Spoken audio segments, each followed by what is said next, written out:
자, 4월 4일 최슬리 모닝 브리프 시작하겠습니다. 네, 지난주 금요일 국내 증시 말씀드리겠습니다. 코스피가 0.65% 하락을 했고 코스닥은 0.4% 하락을 했습니다. 국내 증시는 3거래일 연속 상승을 뒤로하고 양지수 모두 하락 마감을 했고요. 러시아 우크라이나 전쟁이 계속되는 가운데 여전히 원달러 환율이 1200원을 상회하는 등 지속적으로 증시 하방 압력으로 작용하고 있는 요인들이 해소되고 있지 못하는 상황입니다. 업종별로는 장단기 금리차 역전으로 인한 경기 침체 우려가 부각되면서 경기 민감주인 철강, 화학 등이 약세 흐름을 보였고요. 강세를 보인 업종으로는 정부의 거리두기 조정안이 발표되면서 리오프닝 관련 업종인 화장품, 엔터, 카지노 등이 강세를 보였습니다. 거래소 기준 외국인 현물은 681억 순매도가 있었고요. 선물 쪽에서는 5천억 순매도가 있었습니다. 특징 종목으로는 2차전지 리포트가 하나 있어서 가져와 봤는데요. 하나금융투자 김현수 연구원님 리포트를 참고를 했습니다. 현재 반도체 공급 부족에 따른 완성차 생산 차질 물량 중 50%는 유럽, 그리고 24%는 미국에서 발생이 된다고 합니다. 차량용 반도체 기업인 인피니온이나 르네사스 등의 최근 코멘트를 감안할 시에는 2분기에도 차량용 반도체 공급 부족은 해소되기 어려울 것으로 전망을 해주셨고, 이에 유럽, 미국향 매출 비중이 높은 한국 셀 메이커들의 타격은 좀 불가피할 것이다 라고 전망을 해주셨습니다. 하지만 소프트웨어 최적화를 통해 공급 부족 영향 최소화에 성공한 테슬라의 실적 및 인도대스는 양호할 것으로 전망을 했고, 서플라이 체인인 LNF의 실적은 견조할 것으로 예측을 했습니다. LNF는 지금 현재 주가가 고점 뒤면 10% 수준까지 회복을 했고요. 다른 2차전지 소재 기업들의 주가 퍼포먼스 대비 좀 양호한 모습을 보이고 있습니다.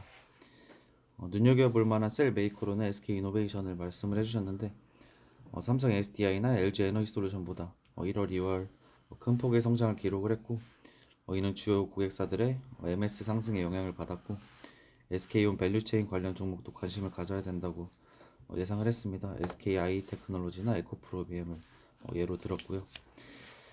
그리고 하이브가 4.36% 상승을 했습니다. 지난주 금요일에 엔터 관련주들이 전부 강세를 보였고, 윤석열 대통령 당선인의 대통령직 인수위원회가 군 현역 복무 면제 방안을 검토한다는 보도가 있었습니다. 안철수 인수위원장은 4월 2일 하이브 소속사를 방문해서 관련 의견을 듣겠다는 내용의 보도가 있었고요. 하지만 방문 이후 인터뷰에서 안 위원장은 병역 특례와 관련된 사항에 대한 이야기는 전혀 없었지만, 새롭게 출범하는 정부에서 국회와 함께 논의해서 결정할 사안이라고 언급을 했습니다. SM 5%, YG 엔터테인먼트, JYP 모두 강세를 보였습니다. 그리고 파라다이스가 4.23% 상승을 했습니다. 리오프닝 관련주들이 강세를 보였었는데, 거리두기 조정안 변경 소식이 있었습니다. 사적 모임 제한 인원은 기존 8명에서 10명으로 조정이 됐고, 식당이나 카페 등 영업시간도 자정까지 허용한다는 발표가 있었습니다. 이번 조치는 4월 4일 월요일부터 4월 17일 일요일까지 약 2주 동안 적용이 될 예정이고요. 정부가 확정한 거리두기 조정안이 사실상 마지막이 될 것이라는 예측도 나오고 있습니다. 2주 후인 18일부터는 거리두기가 폐지될 것이라는 관측이 나오면서 금요일에는 리오플링 관련주들이 모두 상승을 했습니다. GKL이나 항공주들, 카지노, 미용기기 관련주 모두 상승을 했습니다. FNF가 4.7% 상승을 했습니다. 메리츠증권 리포트가 있었는데 6월 코스피 200 정기 변경과 관련해서 편입 예상 종목들이 나왔습니다. FNF, SD바이오센서, 메리츠화재, 일진 하이솔루스, K카, 한일시메타, 하나투어 등이 좀 편입을 예상을 했고요. 편출 예상 종목으로는 CJ CGV, 현대홈쇼핑, SK 디스커버리 등이 있었습니다. 편입 종목의 수급 효과로 인한 주가 움직임은 정기 변경일 3개월 전부터 나타나는 경우가 대다수다라고 말씀을 해주셨고, LG 생활건강이 4.4% 크게 상승을 했습니다. 중국 면세 회복이 지연이 되면서 화장품 관련주들은 최근 약세 흐름을 지속을 했지만, 확진자 수 추이가 주말이 아님에도 4일째 감소하면서 새로운 거리두기 조정안이 나왔습니다. 2주 뒤에는 실내 마스크 착용 외 모든 방역조치 해제 검토 소식도 나오면서 화장품 관련주들이 강세를 보였고요. 토니모리, 아모레퍼시픽, 한국콜마, 신세계 인터내셔널 상승을 했습니다. S 오일이 1.65% 상승을 했는데, 신한금융투자 이진명 연구원님 코멘트가 있었습니다. 22년도 1분기 매출액으로는 10조 4천억 원, YOY로 94%, QOQ로는 25% 증가를 전망을 했고 영업이익은 1조 2,700억 원으로 YOY로 101%, QOQ로는 224%를 전망을 했습니다. 유가 급등에 따른 재고평가이익 그리고 정제마진 강세로 분기 최대 실적을 전망을 했고 두바이 이후 기준 유가는 30달러 이상 상승하면서 약 6천억 원의 재고이익이 기대된다. 그리고 S-오일은 경유 생산 비중이 36%로 경유 마진 강세의 최대 수혜를 예상을 했습니다. 52주 신고가 종목으로는 코스피에서는 KT 한 종목이 있었고요. 코스닥에서는 JIP, SM, 루트로닉, 5G, HFR 등이 있었습니다. 이상입니다. 요 신검투 이진명 연구원 요 리포트는 장 끝나고 나온 건가 아니면 장중에 나온 건가? 장중에 나온 걸로 전 봤습니다.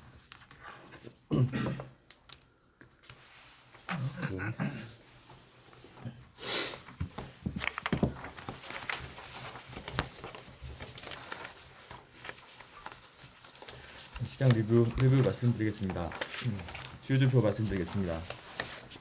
US 서프라이즈 인덱스가 지난주 대비 이제 8%포인트 정도 하락해서 46.5%입니다. 그동안 지속적으로 상승했다가 지난주 일주일 반락을 하였습니다. 그리고 이제 미국 10년물 BI 지수가 이제 지속적으로 왔다가요 2.95%였다가 2.79%로 한 15pp 정도 하락하면서 이것도 모처럼 이제 반락하면서 좀 인플레이션 우려를 약간 끌어내렸던 걸로 보고 있습니다. 보시면은 이제 달러도 $1 환율도 그렇고 비트코인 그리고 달러 인덱스, 금, WTI까지 보시면은 대체적으로 이제 안전자산에서 리스크온 자산으로 조금 레이트가 좀 쏠리는 경향이 좀 없지 않아 있어 보이고요. 펀드 플로우 쪽 보시면은 지속적인 우려 사항이었던 아웃플로우 상황이 급반전이 되었습니다. 전 세계 주식형 신흥국이 5빌리언으로 유입이 급증했고요. 한국이 500만 밀리언이고 그리고 선진국이 13빌리언으로 굉장히 많이 수급이 일주 만에 지금 터닝해서 들어오고 있는 상황입니다. 이익 증가율도 계속 올라오고 있는 상황이고요. 지난주 0.8% 증가율에서 1.0으로 주로 이제 유럽, 대만을 중심으로 이익 증가율이 많이 올라왔고 중국만 지금 이제 락다운 이슈로 이익 증가율 하향세가 조금 이어지고 있는 상황입니다. 섹터 상승 수익률은 지난주와 비슷한 흐름이었고요. 약간 이제 인플레나 시크릿과 관련주들은 약간 이제 조정세를 나타냈고 우리 경제 소비재나 리오프닝 그리고 일부 이제 보험, 증권 등은 상승세를 나타냈습니다. 반도체는 2주 연속 이제 하락하면서 약간 이제 소강 상태를 나타냈습니다. 영업이익 전망치 쪽 보시면은 코스피는 이제 0.7% 올랐는데 반도체를 제외한 상당 종목들이 다 올랐다고 보시면 될 것 같습니다. 그 아웃퍼폼과 비슷하게 시크릿컬은 약간 이제 오락가락했고 리오프닝 관련된 섹터들이 약간 이제 강세를 나타냈고 기타 이제 소프트웨어, 하드웨어, 디스플레이까지 그동안 좀 약간 부진했던 종목 섹터들이 영업이익이 약간씩 올라오고 있는 모습들입니다. 다음 장에 보시면은 코스피 이익 증가율은 지속적으로 7.6% 정도 올해 지지하면서 견조한 추이를 유지하고 있는 상황입니다. 밸류에이션 PR은 11.3배고요.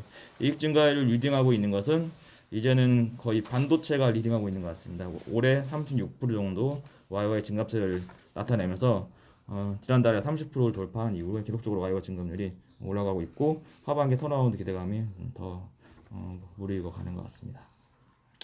종목 단위로도 봐도 삼성전자가 0.3% 정도 더 이익 증가율이 올라오면서 견조하게 지지되고 있고 LG 엔솔이랑 SK 이노베이션 이제 2차 전지 셀 업체인데요. 그 인플레이션에 대한 어떤 판가 전가율을 좀 전가를 잘 하고 있다는 어떤 코멘트들이 나오면서 1분기 실적, 2분기 실적에 대한 이제 우려가 많이 줄었던 것 같습니다. 그래서 이익 증가율도 좀 올라오고 있는 거고요. 기타 섹터들은 종목들은 이익 증가율이 약간 이제 슬로우 다운하는 그런 흐름들이 나오고 있습니다.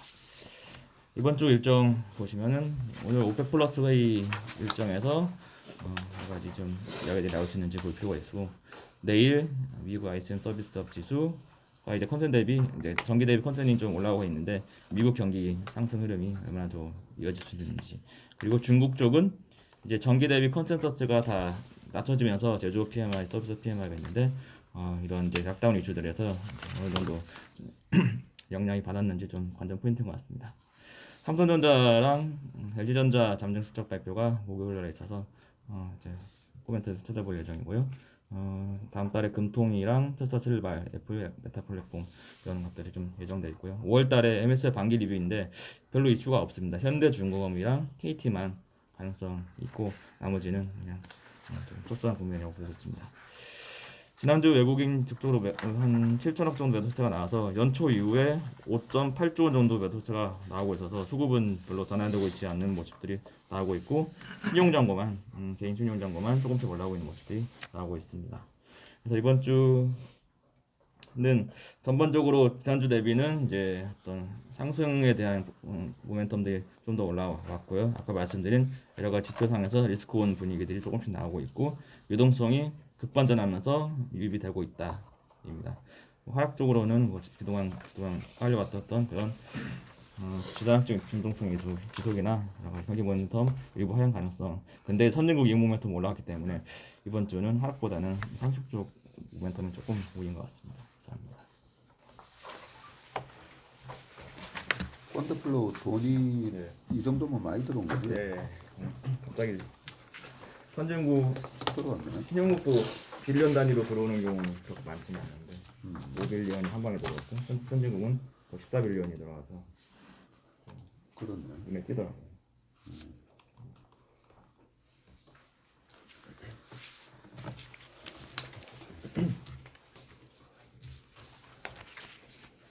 근데 선진국 채권도 많이 들어오네. 채권 6빌리언 정도 들어오고 다들 신용국만 채권보다 주식형이 이제 2배 정도 더 많이 들어오는 게 좀 이색적이죠.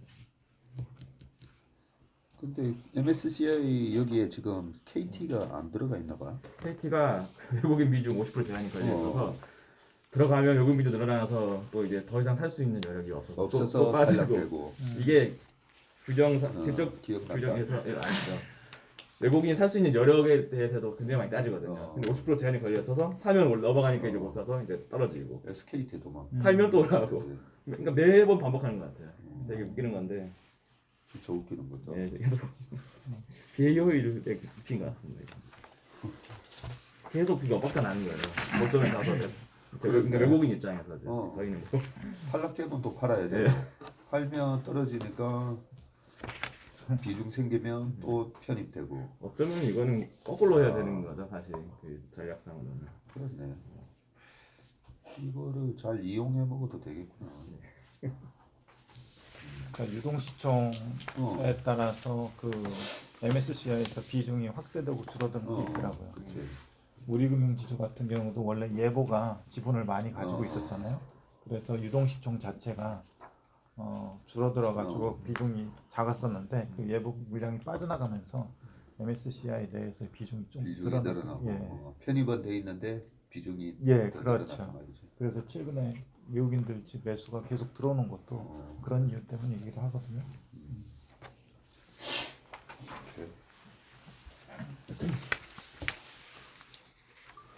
지난 금요일과 주말간 있었던 미국 이슈들 말씀드리겠습니다. 먼저 지난 금요일에는 경제 지표들이 막 나왔습니다. 그래서 양호하게 나왔고 그리고 또 러시아, 우크라이나 이런 평화 협상에 대해 어느 정도 진전이 있었다는 소식이 전해지면서 사드 지수 모두 강세로 마감을 했습니다. 다우가 40bp, S&P 500이 34bp, 나스닥 29bp 상승을 했고 러셀 2000은 1% 조금 넘게 상승을 했습니다. 그래서 지난 3개월간 주요 지수들은 다우는 4.93% 하락을 했고요. S&P 500은 마이너스 5.17%, 나스닥은 마이너스 8.56%. 지난 3개월간 하락을 해서 첫 분기를 마무리했습니다. 그리고 우측에 업종별로 보시면 약세를 보였던 업종으로는 IT와 금융, 산업재가 약세를 보였고 강세를 보인 업종은 부동산이 2% 넘게 상승을 했고요. 그리고 필수 소비재, 소재, 유틸리티 이렇게 1% 넘게 상승을 했습니다. 그리고 소재 섹터가 유일하게 에너지를 제외하고 유틸리티 쪽 섹터가 유일하게 YTD로 5.5% 정도 상승을 했습니다. 그리고 3개월 첫분기 쪽은 참고하시면 될 것 같습니다. 네, 그래서 금요일날 경제 지표들이 나왔는데 3월 비농업 고용이 43.1만 건으로 나오면서 컨센을 하회했습니다. 그런데 이제 2월이랑 1월 이 확정치가 전반적으로 좀 상향 조정이 되면서 고용 쪽에서 견고하게 나왔고 실업률은 3.6%를 기록을 했습니다. 그래서 시간당 평균 임금은 5.6% YY로 증가하면서 컨센서스를 상회했고요. 3월 ISM PMI는 57.1로 컨센서스를 하회했습니다. 또 주말 동안 또 전쟁 이슈들도 있었고요. 뭐 코로나 이슈가 있었는데 WHO에서 오미크론과 이 스텔스를 합친 XE 변이 이게 새로 나왔다고 얘기를 했습니다. 전염력이 10%더 높을 수 있는데 추가적으로 확인이 필요하다고 합니다. 그래서 올해 1월에 처음으로 발견이 되었고 영국에서 최초 발견됐고 현재 대만이나 유럽 쪽에서 감염이 확인되어서 앞으로도 계속 이런 부분에 좀 조심해야 될 것 같다고 발표를 했습니다. 그리고 전쟁 이슈가 나왔는데 우크라이나 젤렌스키 대통령은 러시아가 집단 학살을 저지르고 있고 국민 전체를 말살하려 한다고 비난했습니다. 5차 평화 협상 이후에 러시아군이 키이우 지역, 이 수도 지역에서 일부 좀 후퇴를 하면서 우크라이나 군이 주말 동안 이 수도 지역을 다시 탈환했습니다. 그 과정에서 인근 도시 지역, 민간인 시신 419를 수습했다고 발표를 했고 또 근처인 이 부차 지역에서는 57구가 묻힌 것을 발견했다 이렇게 얘기를 했습니다. 그래서 대체로 민간인이었고 우크라이나 외무장관은 러시아가 계획적인 대학살을 벌였다고 하면서 G7 국가들에게 새로운 제재를 촉구했고 EU와 영국은 러시아에 추가 제재를 예고했습니다. 그리고 국제형사재판소에서는 러시아를 처벌할 수 있도록 협조하겠다고 발표를 했습니다. 그리고 또 주말간 러시아 국방부는 우크라이나 이 서남부 지역의 물류 요충지인데 오데사를 공습을 했습니다. 이 공격에 뭐 연료, 윤활유, 보급시설 4곳이 파괴가 되었고 사상자는 없었습니다. 그래서 오데사 지역은 우크라이나의 핵심 물류 지역이고 흑해 쪽에 위치해 있는데 앞으로도 경제 활동에 큰 타격이 있을 것으로 전망됩니다. 그래서 미국 블링컨 국무장관은 매우 화가 나는 일이고 전쟁 범죄 그리고 러시아 군이 우크라이나에서 무슨 일을 벌였는지 정확하게 확인할 것이라고 하면서 기존에 있었던 제재를 강화하고 또 추가로 제재를 할 것이라고 발표했습니다. 그래서 유럽 쪽에서 앞으로 에너지를 확보하는 것에 초점을 맞출 거고 올해뿐 아니라 내년까지도 그렇다라고 말을 하면서 이런 제재 장기화 가능성이 좀 비춰졌습니다. 그리고 바이든은 우크라이나 피난민 10만 명을 미국으로 받아들이겠다라고 얘기를 했고요. 그리고 미국은 국경에 도착한 우크라이나인들에게 앞으로 1년간 인도적 미국 입국을 허용했습니다. 그래서 1일 한 100명 정도씩 미국으로 입국을 하고 있다고 합니다. 그리고 아래에 빅테크들 쪽 보시면 되고 원자재 쪽에서는 유가는 소폭 하락을 했고요. 천연가스나 아연, 니켈은 다시 상승을 했습니다. 그리고 52주 신고가를 기록한 종목으로는 28개 종목이 있었는데 대체로 섹터별로 보시면 유틸리티 쪽이 많이 보였습니다. 그래서 28개 종목 중에 17개의 종목이 유틸리티에서 나왔는데 제가 화면에 52주 신고가 전 종목을 띄워놨습니다. 앞에 보시면 다 유틸리티 쪽에서 많이 나왔고 대체로 이런 에너지 회사들이 대체로 52주 신고가를 기록을 했습니다. 그리고 먼저 특징 종목으로 애플이 있었습니다. 주가는 마이너스 0.17%가 빠졌는데 지난 주말간 JP모건에서 이 애널리스트 포커스 리스트에서 제외가 되었다고 발표했습니다. 인플레이션에 따라서 미국인들의 소비가 둔화되면서 애플의 하드웨어 쪽, 특히 이번에 새로 출시하는 아이폰 SE의 판매나 서비스가 좀 부진할 수 있다고 평가를 했고요. 투자 의견으로는 비중 확대를 유지를 했습니다. 이번에 퀄컴도 제외를 했는데 스마트폰 수요 둔화 뭐 이런 내용들을 좀 언급을 했습니다. 그리고 또 테슬라는 주말간 이 올해 1분기 생산량 실적 발표를 했는데 인도량 쪽만 말씀드리면 31만 대를 좀 넘게 발표를 했습니다. 그래서 YY로는 68% 증가를 했고 QOQ로는 거의 플랫 수준을 기록했습니다. 그래서 월스트리트 컨센서스는 31만 7천 대 수준이었는데 좀 하회했고요. 그리고 팩트셋 컨센에서는 하단으로는 27만 대를 좀 넘게 있었고 상단으로는 31만 7천 대였습니다. 그래서 한 중상단 정도에 위치한 것 같고 그래서 작년에는 총 93만 6천 대 정도를 인도를 했습니다. 머스크 코멘트로는 이번 분기가 예외적으로 좀 힘든 분기였고 지정학적 이슈나 글로벌 공급망 이슈 그리고 상하이 공장도 중국에서 그 제로 코로나 정책 때문에 좀 영향을 받았었고, 제가 원래는 오늘부터 상하이 공장이 재개였는데 좀 공장에 문제가 있어서 6일 날 다시 재개를 한다고 발표를 했습니다. 그리고 지난 금요일 날 중국 주식들이 좀 반등을 했는데요. 알리바바 1.3% 상승했습니다. 중국 당국이 주요 회계 정보를 미국과 공유할 수 있도록 하는 방안을 검토를 하고 완전한 접근을 허용하기 위해 노력 중이라고 발표를 하면서 외신에서는 빠르면 올해 중순쯤부터 미국 당국과 정보 공유가 가능할 것으로 본다는 뉴스 기사가 나오면서 중국 주식들, 이 ADR 주식들이 모두 일제히 상승을 했고요. 그리고 사우스웨스트 에어라인은 지난 금요일 날 좀 강세로 마감을 했는데 주말간 미국 플로리다 지역에서 천둥 번개가 치면서 항공사들이 영향을 받았다는 뉴스가 있었습니다. 총 9,000평 이상의 미국 항공편이 지연이 되고 약 6만 5천 명의 고객들이 주말간 영향을 받았다고 합니다. 특히 이 사우스웨스트 에어가 가장 영향을 많이 받았는데 토요일에는 항공편의 14%에 해당되는 520편이 취소가 되고 1,500편 정도가 운항 지연되었다고 합니다. 일요일 날에는 400편 그리고 900편이 지연이 되고 또 델타 항공은 토요일 날 5분의 1 정도가 취소되고 지연은 한 238편 정도가 되었다고 합니다. 그리고 일요일 날도 취소와 벼랑이 많았었고 취소나 지연이 되었었던 항공편은 다시 예약을 하면 된다고 이렇게 회사 쪽에서는 얘기를 했습니다. 날씨가 예측하기가 좀 어렵고 현재 복구에 좀 노력을 하고 있다고 발표를 했습니다. 그리고 유로존 쪽에서 경제 지표들이 발표가 되었는데 3월 CPI가 7.5% YY로 증가하면서 컨센을 크게 상회했고요. MOM으로는 2.5% 증가했습니다. 그리고 코어 CPI는 3% YY로 증가하면서 컨센을 소폭 하회했고 그런데 지난달 대비해서는 좀 상승을 하고 있습니다. 그리고 3월 S&P 글로벌 PMI는 56.5로 컨센 대비 소폭 둔화세를 보였고 그리고 프랑스에서 이 대선이 진행 중인데 1차 투표에서는 마크롱이 27% 그리고 르펜이 지지율이 22%로 좀 이렇게 나오고 있고 그리고 다음 장에서 주간 일정 좀 말씀드리겠습니다.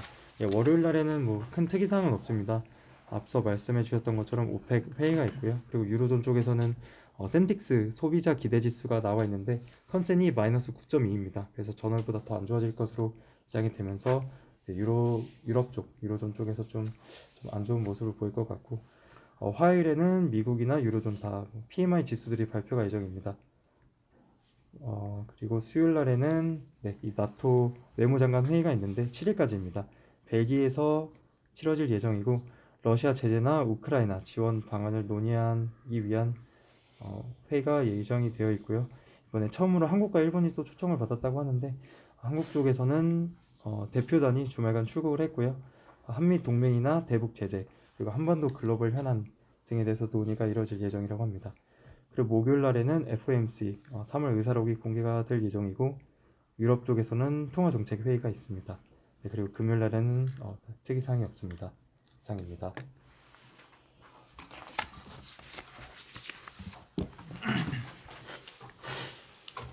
네, 이어서 말씀드리겠습니다. 일간 기준으로 지난 금요일 날 보면은 오르고 내린 섹터들이 있지만 특히 이제 금융 섹터들이 지속적으로 좀 안 좋은 상황이고요. 그리고 반도체 섹터에서 일부 IB들이 PC라든지 휴대폰 수요 둔화에 따른 반도체 칩 수요 둔화 이런 것들을 언급하면서 지속적으로 좀 하락세가 나오고 있는 상황입니다. 금융 쪽에서는 장단기 금리 10년물 마이너스 2년물이 역전이 됐는데 그걸로 인해서 좀 센티가 약한 편인데 상업은행 중심의 JP모건, 뱅크 오브 아메리카, 웰스파고 이런 것들이 다른 투자은행 대비해서 주간 기준으로 좀 안 좋은 상황입니다. 일주일간을 살펴보면은 최근에 S&P 500이 한 3주째 상승을 이어갔는데 최근 일주일은 상승세가 좀 둔화되면서 강보합 정도로 마감을 했고요. 그리고 12개월 포워드 EPS도 0.2% 정도 상승을 했습니다. 지속적으로 이건 꾸준히 이익 모멘텀이 계속 이어지고 있는 상황이고요. 주가는 빅테크들, 그러니까 대형주 위주로 어느 정도 강보합 또는 약보합 수준을 유지했는데 테슬라가 7.3% 정도 올랐고요. 엔비디아는 3.5% 정도 빠지고 금융 쪽에서 JP모건이 4.7% 하락을 했습니다. 이익 추정치는 뭐 대체로 꾸준한 편이고요. YTD로 S&P 500이 그래서 4.6% 정도 하락을 했고 EPS는 4.4% 정도 상승을 이어가고 있는 상황입니다. 4월 1일 기준으로 그 S&P 500은 19.4배의 PER로 거래되고 있고 PBR은 4.5배, ROE는 23.3%를 기록하고 있습니다. 주요 기업 PER은 대체로 그 30배 미만에서 거래되고 있고 아마존이 45배, 그리고 테슬라가 94.6배, 엔비디아가 45.4배, 메타가 15.7배인데 이게 계속 실적 우려들이 좀 나오고 있어가지고 이번 실적 체크를 좀 잘 해야 될 것 같고요. 이게 더 안 나오면은 이게 싼 게 실적이 잘 안 나오면 싼 게 아니기 때문에 좀 주의가 필요해 보입니다. 그래서 전반적으로 3월 14일 단기 바닥으로 해서 3주째 상승 이어갔지만 상승세는 둔화되고 있고요. 시총 대형주들이 상대적으로 선방하고 있는 상황이고 좀 전에 말씀드렸지만 반도체하고 금융 쪽이 좀 많이 빠지면서 그쪽 개별 종목들을 보유하고 있는 투자자들은 좀 심리적으로 안 좋은 상황이었을 것 같습니다. 섹터 쪽에서 보면은 부동산하고 유틸리티, 필수 소비재 이런 방어 섹터가 강세인데 부동산은 그 S&P 500에서 대체로 리츠 위주고 배당을 많이 주는 종목들이 시총 상위를 구성을 하고 있기 때문에 방어적 섹터라고 보여지고요. 그리고 유틸리티 필수 소비재도 역시 방어적 섹터로서 좀 섹터 측면에서는 다른 섹터보다도 강세를 이어갔습니다.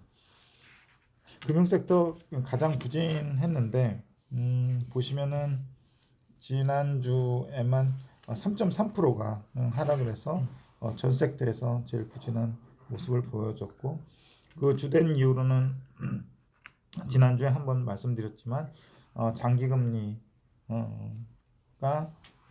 장기금리 하락 지난주에는 장기금리도 하락했고 장단기금리 차까지 10년물 마이너스 2년물이 역전이 되면서 투자 심리가 악화됐습니다.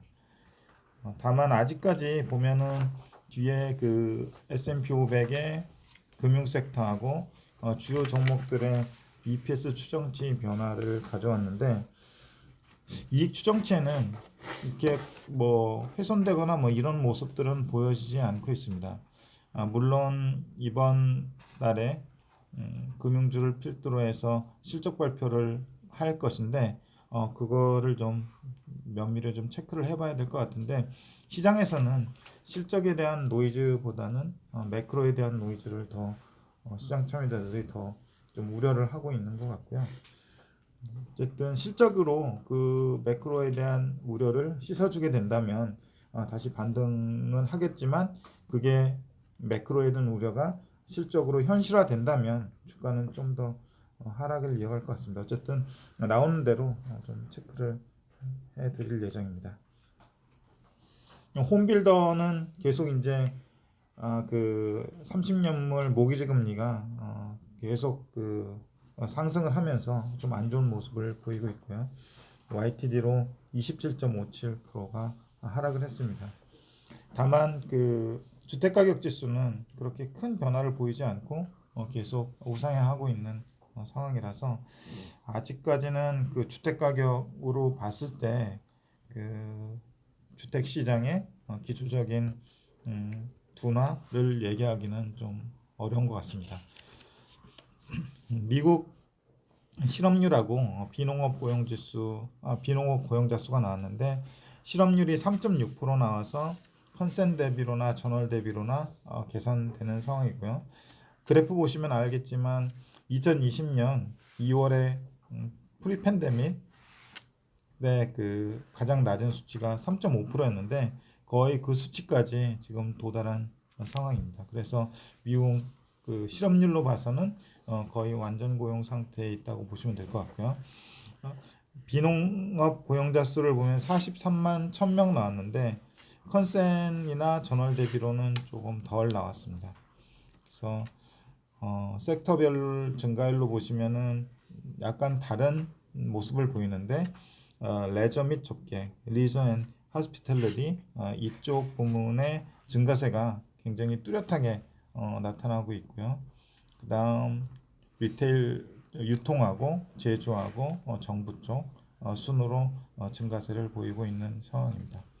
그래서 리전 그 호스피탈리티 이쪽 보시면은 미국에서의 어떤 리오프닝 경향 그 강세가 설명이 되고 있고요. 이쪽에서 인력 수요가 상당히 많아지는 걸 확인을 하실 수 있을 것 같습니다. 3월 ISM 제조업 지수가 나왔는데 발표치가 57.1이고 컨센이 59라서 컨센 대비는 좀 덜 나왔고 이전치보다도 좀 덜 나온 상황입니다.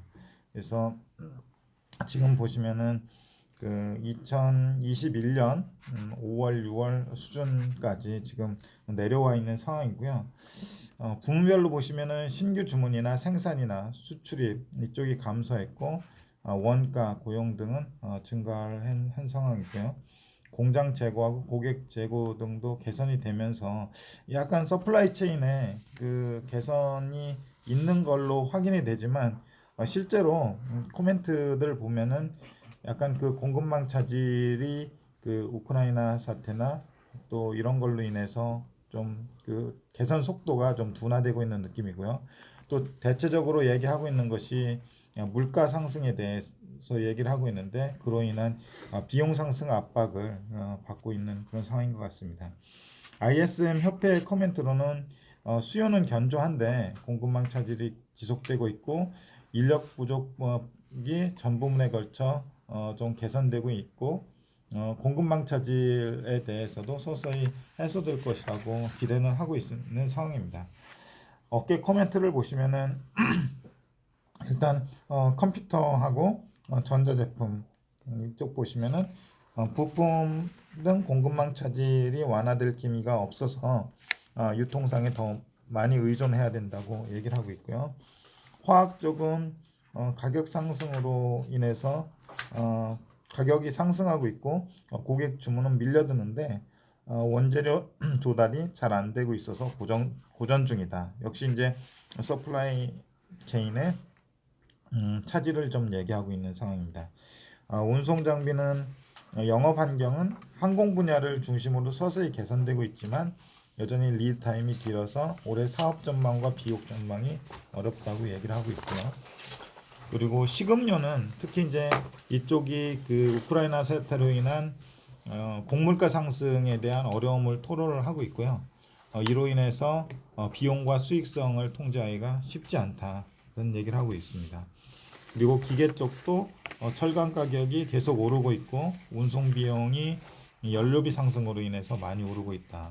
그리고 가전 쪽은 수요가 강하고 수주잔고가 늘고 있으며 여기도 이제 부품 소재 조달 차질에 있어서 생산에 차질이 생기고 있다. 그리고 가구 쪽도 업황 좋지만 인력 구하기 어렵고 비용 상승 중이다. 기타 제조는 공급망 차질이 심해지고 있고 리타임이 길어지고 있다. 그래서 그 공급망 차질에 대한 그 개선이 좀 해소되고 있는 상황에서 우크라이나 사태가 나타나면서 그게 지연되고 있고 또 곡물가 상승이라든지 각종 원자재 상승에 대한 그 상승이 좀 지속되고 있는 그런 상황으로 여겨지고 있고 이것이 뭐 단 한순간에 좀 해결의 실마리가 좀 나올 수도 있을 것 같은데 계속 이제 질질 그 끌려가는 그런 상황인 것 같습니다. 그래서 그렇고요. 테슬라가 1분기 판매량을 발표를 했고요. 토요일 날 나왔습니다. 그래서 아직 그 주가에는 이 부분이 좀 반영되지 않은 상황이고요. 판매량은 31만 대로 컨센이 30만 9천 대였는데 어떤 데는 뭐 그 컨센 하회에 있다, 컨센 상회에 있다 이렇게 얘기를 하고 있는데 대체로 부합한 걸로 보시면 될 것 같고요. 일론 머스크가 트위터에 글을 하나 남겼는데 공급망 차질하고 락다운 때문에 이례적으로 어려운 분기였지만 뛰어난 팀워크로 잘 헤쳐나갔다. 이런 좀 긍정적인 코멘트를 남겼습니다. 그래서 테슬라 분기별 판매량 추이를 보시면은 지난 4분기에 30만 8천 대, 그리고 올해 1분기에 31만 대 기록했고요. 2분기에는 34만 대, 그리고 3분기에는 38만 대, 4분기에는 43만 대. 그래서 대체로 올해 이제 147만 대를 예상을 하고 있고요. 이렇게 보시면 될 것 같아요. 지금 중국의 캐파가 한 50만 대 정도 되고 있고요. 그리고 미국도 한 50만 대, 그리고 지금 독일 쪽도 지금 판매를 개시했거든요. 거기에 한 50만 대. 그래서 대체적으로 독일하고 중국하고 미국 이렇게 각각 50만 대씩 해서 150만 대 정도의 판매를 맞춘다는 계획인 것 같습니다. 코스피 쪽 보시면은 주가가 일주일간 0.4% 올랐고요. EPS가 0.1%. 대형주에 대한 모멘텀이 좀 약하다는 느낌이 좀 들고 있고요. 시간이 좀 필요하다는 생각이 듭니다. 그래서 그걸 좀 불식시키려면은 이번 1분기 실적 발표에서 좋은 숫자하고 좋은 가이던스를 내놓는 수밖에 없을 것 같고요. 그 부분에 대한 경계감이 좀 있는 것 같습니다. 실제로 반도체 쪽에서는 지금 코멘트들이 안 좋게 나오고 있는데 마이크론 같은 경우는 향후 가이던스를 좋게 줬음에도 불구하고 시장에서는 잘 좀 안 믿으려는 그런 상황이고요. 그런 경계감이 좀 지속되고 있기 때문에 이번 우리 그 코스피의 상위 섹터인 반도체, 자동차 쪽의 어떤 내용들을 잘 봐야 될 것 같고요. 현대차, 기아는 그 간만에 거의 52주 신저가 기록하다가 찔끔 좀 반등을 했고요. 이익 전망치는 크게 변화는 없고요. LG 엔솔이 한 1.3% 정도 올랐습니다.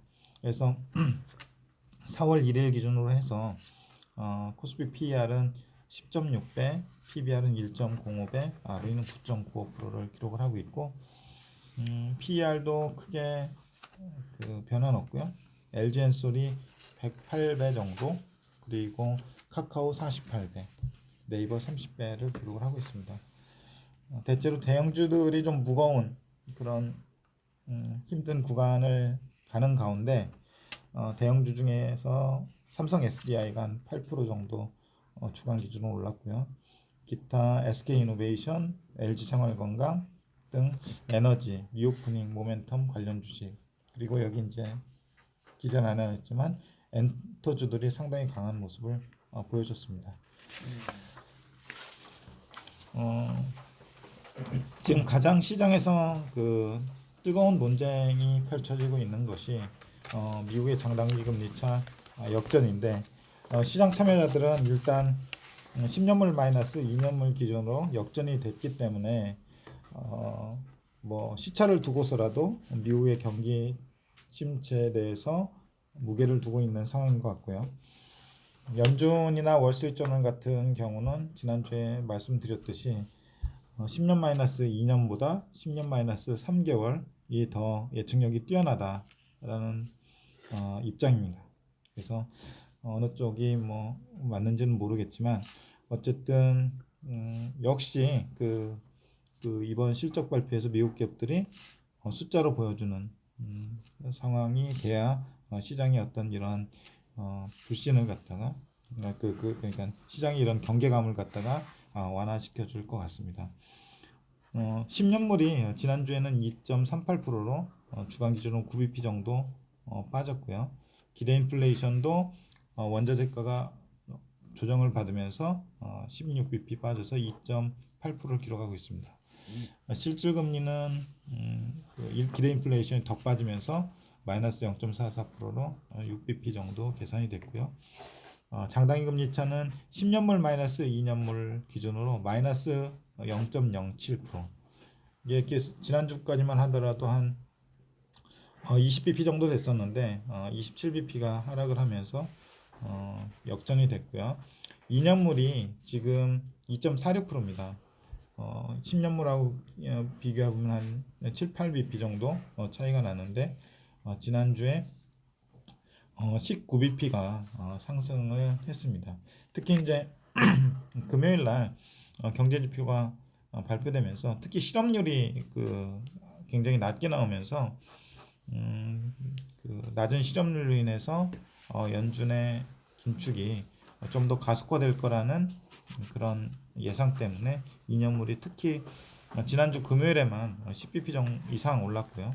그로 인해서 10년물 마이너스 2년물이 역전하는 계기가 됐습니다. 하이힐드하고 하이힐드 스프레드는 3월 15일 날 피크아웃 한 이후에 계속 조금씩 빠지고 있는 상황이고요. 지난주에도 하이힐드는 14bp 빠져서 5.86%를 기록했고 하이힐드 스프레드는 11bp 빠져서 3.4%를 기록을 했습니다. 그래서 장기금리가 조정이 됐고 유가 하락 등에 따른 기대 인플레이션 하락으로 실질금리가 상승했고요. 장단기금리차 10년물 마이너스 2년물 기준으로 2년물의 급등으로 인해서 역전이 됐고 위험지표는 개선 중이고요. 주택시장을 나타내는 홈빌더 인덱스는 52주 신저가를 기록 중입니다. 상품시장 보면은 유가가 100불 밑으로 빠져서 99.27불을 기록을 했고요. 리그 카운트는 2기가 늘었습니다. 그래서 533기고요. 꾸준히 좀 늘어나는 상황입니다. 구리는 0.1% 거의 고점에서 이제 왔다 갔다 하면서 4.68불을 기록을 했습니다. 외환시장 쪽에서 달러 인덱스는 좀 하락을 해서 98.56을 기록을 했고요. 원달러 환율도 한 0.8% 하락해서 1215.56원을 기록을 했습니다. 금융섹터 보시면은 코스피하고 S&P 500이 강보합을 나타내는 가운데 미국 금융주들은 대체로 빠졌고요. 국내 금융주들은 미국 금융주들보다 형편이 좀 나은 상황입니다. 미국 금융주는 그 상업은행들 위주로 아까 말씀드렸던 대로 JP 모건이나 뱅크 오브 아메리카, 웰스파고 그리고 찰스업까지 해서 4에서 대충 한 8% 정도의 하락을 보였고요. 블랙락 정도가 3.9% 상승을 했습니다. 우리나라도 이제 금리가 가파르게 좀 상승하고 있는 상황인데 미국 10년물 기준 국고채 10년물 기준으로 3%가까지 터치한 상황입니다. 그래서 지난주 기준으로 13bp가 상승을 했고요. 장단기 금리차는 우리나라 국고채 3년물이 조금 더 많이 상승을 해서 22bp까지 내려온 상황입니다. 국내 금융주는 그 금융지주사 중에서 신한금융지주, 우리금융지주 등이 선별적으로 강세를 보였고요. 보험주하고 증권주는 전반적으로 강세를 보였습니다. 삼성생명이 한 3%, 삼성화재가 9%, 현대해상 2.6%, 메리츠화재 8%, 그리고 증권주도 오래간만에 그 키움증권, 한국금융지주, 메리츠증권이 한 2에서 한 5% 정도 올랐습니다. 증시 주변 자금 보시면은 뚜렷한 변화는 없었는데요. 거래대금이 다시 좀 20조를 하회해서 19.1조를 기록했습니다. 거래소가 10.7조, 코스닥이 8.4조고요. 투자재탁금 63.3조 원, 그리고 신용융자 22조 원으로 큰 변화는 없습니다. 이상입니다.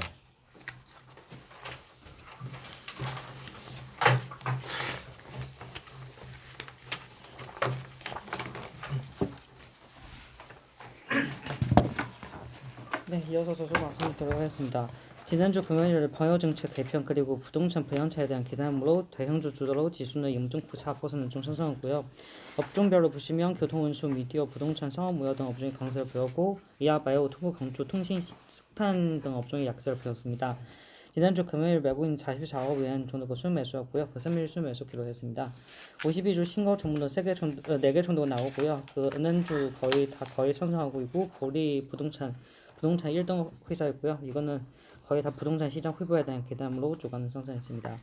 이슈적으로 보시면 그 3월 전기차 판매량 45만 대 정도가 좀 전반치가 나오고 있고요. 3월 1일부터 3월 27일까지 전기차 판매량은 37만 대 이미 달았고요. 그 자주 확산으로 그 45만 대부터 50만 대 정도가 예상될 수 있고요. 진투율은 거의 30% 좌우로 달할 수 있습니다. 그 30% 달할 수 있는 그 이유는 그 내연 기관차 판매량은 거의 전월 대비는 그냥 20만 대 정도 감소하는 거예요. 그 3월 전기차 판매 데이터 호조에 조합하는 세 가지이고요. 첫 번째는 가격 인상에 따라 그 성수요 발생, 두 번째는 요가 급등의 영향으로 내연 기관차에 대한 수요 감소, 세 번째는 코로나 재확산에 따라 그 자동차 업체 라다운 그 세 가지 이슈 때문에 그 전기차 3월 데이터는 좀 좋게 나올 수 가능성이 있습니다. 짐터리는 일시적으로 30% 달할 수 있지만 그 라다운 이슈 해제 시 하락할 수 있습니다. 공장 라다운 이슈로 그 내연 기관차 거의 방금 말씀한 20만 대 정도 감소했었고요. 그 테슬라는 3월 생산 예상치는 7만 대 정도 됐고요.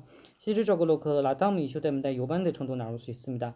만약에 그 라다움이 연장되면 4월 판매량은 3만 대부터 4만 대 정도가 나올 가능성 좀 있고요. 그 현재는 예상대로는 주말에서 4월 3일 정도 공장 재개할 수 있는데요. 지금 상황 보면은 4월 6일 아마 가능성도 있습니다. 그 나머지는 그 전기차 관련 업체는 그 니어, 샤오펑, 리쌍, 비아디는 그냥 해당 공장 그 라다운 이슈 없어서 상대적으로 괜찮은 수준을 유지하고 있다고 그렇게 얘기를 하고요. 그리고 두 번째 이슈적으로 보시면 지난주 금요일 3월 화장품 수출 데이터 나오고요.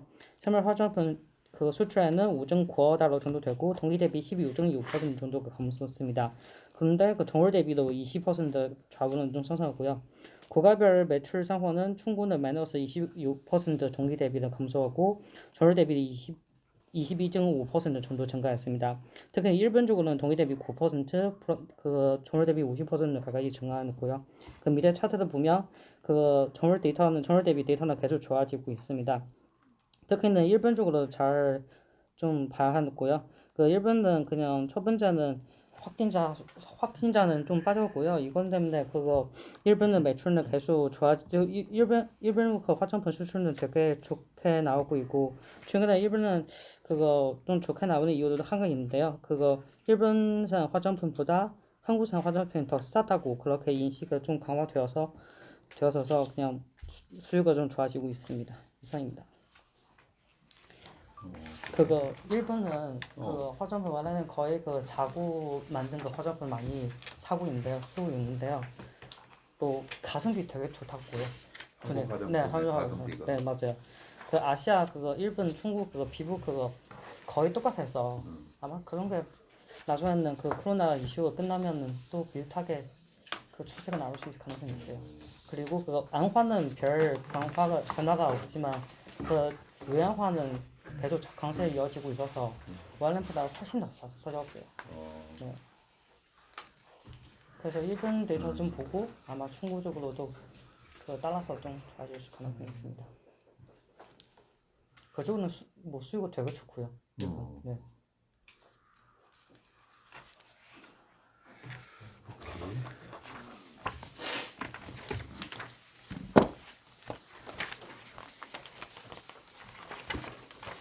네, 저는 금요일 리포트 발간된 거 말씀드리도록 하겠습니다. 첫 번째 종목 HFR입니다.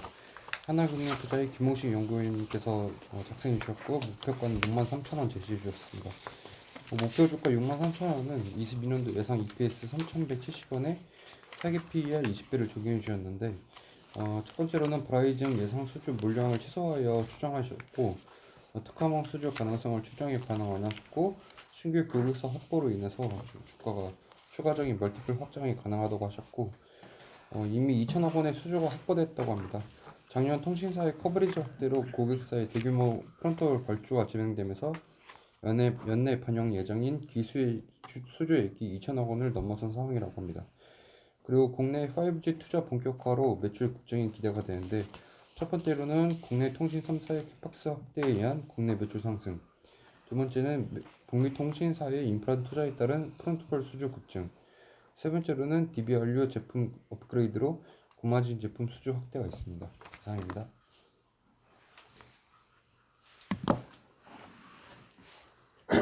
이어서 말씀드리겠습니다. 하이트 진로고요. 하이투자증권의 이경신 연구위원님께서 해주셨습니다. 목표가는 44,000원으로 지정해 주셨습니다. 시장 기대치에 부합하는 영업실적을 예상하셨는데 22년 1Q 연결 기준 매출액과 영업이익은 5,528억 원, 531억 원으로 추정해 주셨고요. 내수 소주의 경우에 1월 전년 동기 시장 축소 관련 베이스 효과 및 이제 2월 가격 인상에서 이제 전 가수요 상황 등을 감안했습니다. 또 인상 효과의 일부 반영에도 약 8% YY 성장률이 가능하다는 판단이 있었고요. 레귤러 맥주의 흐름 또한 내수 소주 부문과 동일하게 엽기저 및 가격 인상 전 가수요 효과가 반영될 전망이라고 하셨습니다. 목표 주가는 44,000원 상향했는데요. 업소용 시장의 시간 및 인원 규제 강도 완화를 고려한다면 이제 코로나에 따른 업소용 주류 시장 축소 기조는 마무리된 상황으로 판단하며 이제 추가 규제 해소를 통해 부진한 시장 총 수요가 회복될 경우 점유율 유지를 가정 시 물량 성장의 기대는 어렵지 않을 전망입니다. 또 이제 가격 인상 분 반영을 감안한다면 이전 대비에 이익에 대한 눈높이는 높아질 가능성이 존재한다는 판단을 하셨습니다. 이상입니다.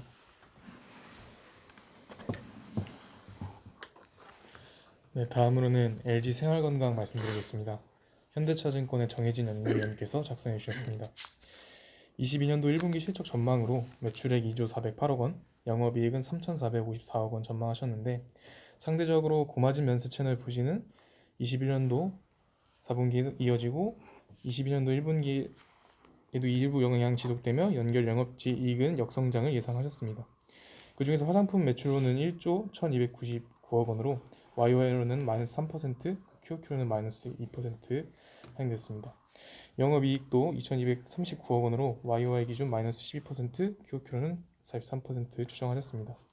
중국의 1, 2월 올림픽 이후 3월부터 유통 트래픽 회복을 기대되었으나 주요 일선 도시 방역 강화에 따른 트래픽 제한으로 현지 화장품 오프라인 매출 성장 둔화를 예상하셨습니다. 강화된 방역 수준 2분기까지 이어질 가능성 고려하셨습니다. 이상입니다.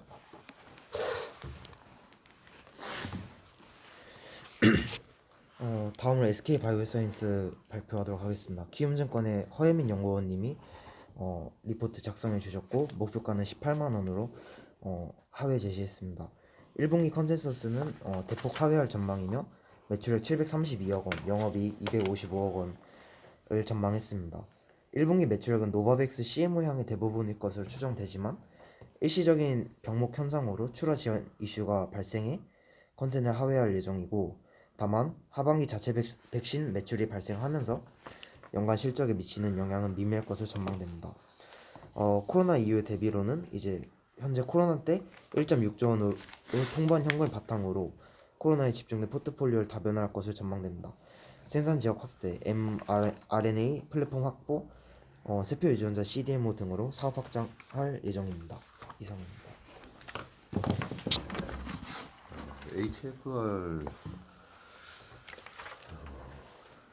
2020년 고점 수준까지 막 올라가고 있네. 그게 작년도에 이제 미국 버라이즌 쪽으로 수주가 됐을 때 그 정도까지 올라왔었는데 그게 이제 매출로 찍히려고 하다 보니까 실제 이렇게 HFR이 5G 중에서 제일 먼저 튀고 나머지 뭐 KMW 이런 것도 따라서 올라가는 경향이 있는 것 같습니다. 얘가 대장주다, 그지? 네, 저번에도 그 작년 말에도 얘가 제일 먼저 올랐었고 같이 따라가는 거는 좀. 이 주봉 차트 딱 보니까 작년 11월 달에 우리나라 코스피 질질 흘러내릴 때 11월 달에 제일 강했던 것 중에 하나가 이노텍 그때 뭐 한 47% 올랐고 이 HFR도 굉장히 많이 올랐었네. 11월 달 내내 오르고 그리고 12월 달 연말에 또 대주주 과세 뭐 이런 거 있다 보니까 또 빠지고 1월 달에 여러 가지 시장 분위기 안 좋으면서 전쟁까지 근데 이번에 가장 2월, 3월, 4월 가장 빠르게 또 올라오는 모습이.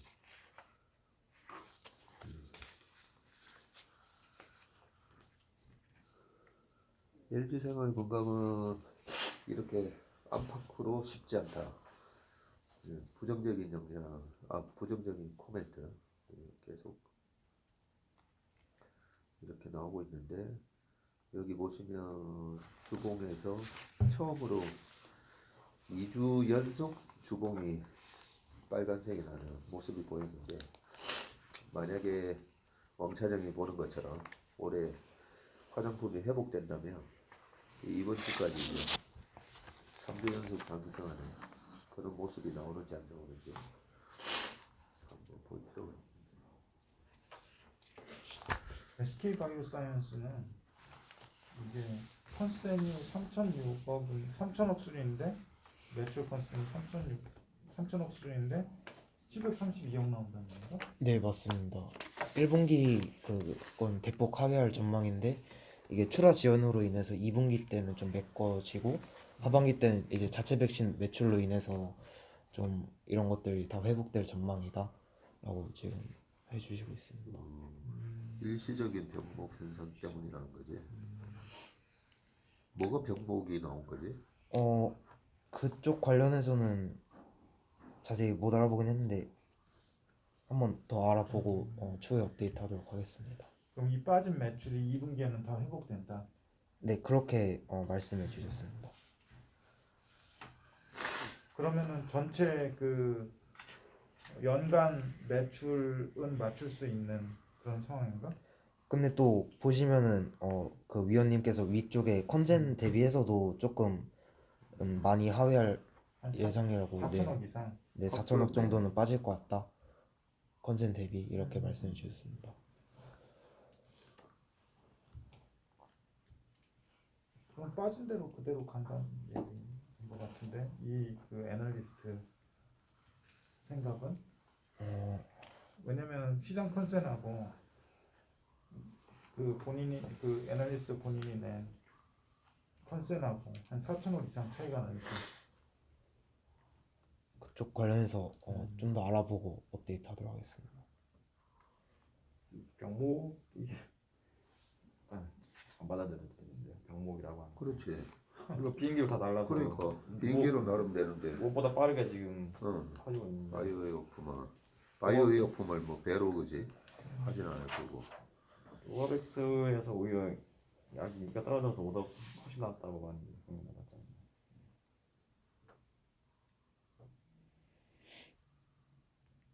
그리고 1.6조 원의 풍부한 현금을 바탕으로 코로나에 집중된 포트폴리오를 코로나에 그동안 집중돼 있던 포트폴리오를 가변화한다. 그런 거지. 네, 맞습니다.